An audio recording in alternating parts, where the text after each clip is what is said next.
महाभारत की गाथा रहस्यों और भावनाओं से भरी हुई है। इसमें हर पात्र का अपना गहन महत्व है और हर घटना का कोई न कोई कारण होता है। अर्जुन पांडवों में सबसे वीर और महान धनुर्धर, जिनकी वीरता और मर्यादा का कोई जवाब नहीं था, उन्हें एक समय नपुंसक होने का श्राप मिला। ये कथा न केवल अर्जुन की मर्यादा को दर्शाती है, बल्कि देवताओं और अप्सराओं की दुनिया से भी जोड़ ढाती है। आइए इस कथा को विस्तार से जानते हैं। अर्जुन को जब यह ज्ञात हुआ कि भगवान शिव ने उनके तप से प्रसन्न होकर पाशुपतास्त्र प्रदान किया है, तब उनका आत्मविश्वास और अधिक बरक गया। इसके बाद इंद्रदेव स्वयं प्रकट हुए और अर्जुन को स्वर्गलोक आने का आमंत्रण दिया, ताकि वे दिव्यास्त्रों की शिक्षा ग्रहण कर सकें। अर्जुन ने धरती पर अपने भाइयों को प्रणाम किया और इंद्र की सवारी पर आरूढ़ होकर स्वर्ग की ओर प्रस्थान किया।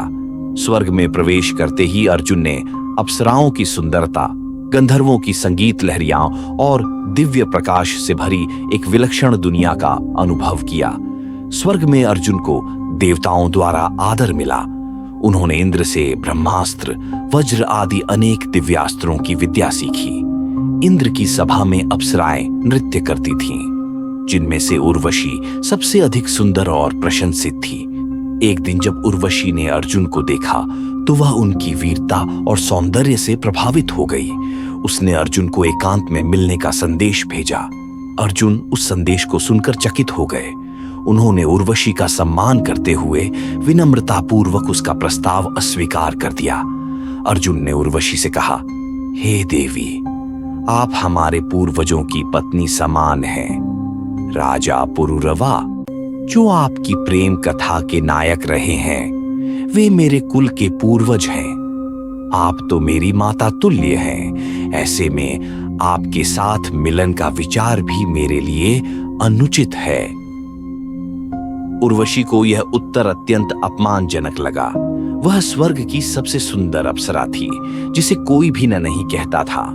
क्रोधित होकर उर्वशी बोली, हे अर्जुन, तुमने मेरा तिरस्कार किया है।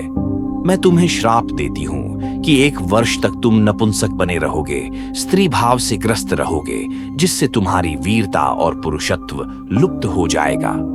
उर्वशी की बात सुनकर अर्जुन स्तब्ध रह गए।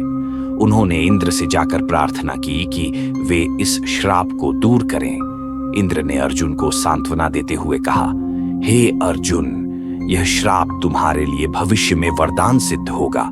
जब तुम वनवास के दौरान अज्ञातवास में रहोगे, तब यही स्त्री रूप तुम्हें पहचान छुपाने में सहायक बनेगा। तुम इस रूप में राजकुमारी उत्तरा की नृत्य शिक्षक बृहन्नला बनकर हस्तिनापुर के राज्य से दूर मत्स्य देश में निवास करोगे। उर्वशी का श्राप तब तुम्हारे लिए सुरक्षा कवच बनेगा। अर्जुन ने इंद्र को नमन किया और यह सोचकर शांत हो गए कि यह श्राप कालांतर में उपयोगी सिद्ध होगा। जब पांडवों को कौरवों से जुए में पराजय के पश्चात वनवास और अज्ञातवास की शर्तें स्वीकार करनी पड़ी, तो 13वें वर्ष के लिए उन्होंने अपनी पहचान छुपाने का निश्चय किया। अर्जुन ने बृहन्नला नामक स्त्री का वेश धारण किया और मत्स्यराज विराट के महल में उत्तरा की नृत्य और संगीत की शिक्षिका बन गए। उनके शरीर से स्त्री गुण प्रकट होने लगे और कोई उन्हें पहचान नहीं सका। इस प्रकार उर्वशी का श्राप उस समय उनके लिए रक्षा कवच बन गया। कीचक, जो विराट की रानी सुदेशना का भाई था, द्रौपदी पर बुरी दृष्टि रखता था। जब कीचक ने द्रौपदी का अपमान किया, तो भीम ने उसका वध किया। इस समय पांडवों की पहचान उजागर होने की आशंका थी, परंतु अर्जुन बृहन्नला बने, शांत और संयमित रहे। जब कौरवों ने मत्स्यराज पर आक्रमण किया और वीर योद्धा नहीं था, तब अर्जुन ने पुनः अपना रूप बदला और योद्धा बनकर उत्तरा को रथ पर बैठाया और कौरवों को पराजित कर दिया।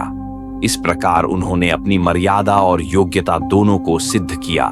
13वां वर्ष समाप्त होते ही अर्जुन का श्राप भी समाप्त हो गया। वे पुनः अपने पूर्व रूप में लौटे और महाभारत के युद्ध के लिए तैयार हो गए। उनका यह अनुभव उन्हें और अधिक विनम्र और बुद्धिमान बना गया। उन्होंने यह सीख लिया कि हर श्राप भी अवसर बन सकता है, यदि धैर्य और विवेक से उसका सामना किया जाए।